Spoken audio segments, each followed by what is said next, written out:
দেখুন আমি দুটো নর্মাল পাল ককাটেল নিয়ে এসেছি, কিন্তু দেখুন এইটা খুব সুন্দর দেখাচ্ছে। দেখুন পরেরটা, এটা না, প্রথমটা না, কিন্তু এই সাইডে কোনো একটা বসে আছে।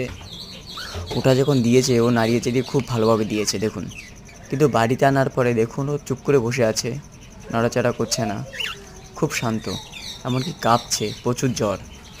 তো আমি পাখি নিয়ে এখনই যাবো, আর পরে কী পাখি নিয়ে আসি দেখবো বা দেখাবো। তাই আপনারা প্লিজ আনার আগে পাখি ভালোভাবে দেখে তারপর পাখি আনুন প্লিজ।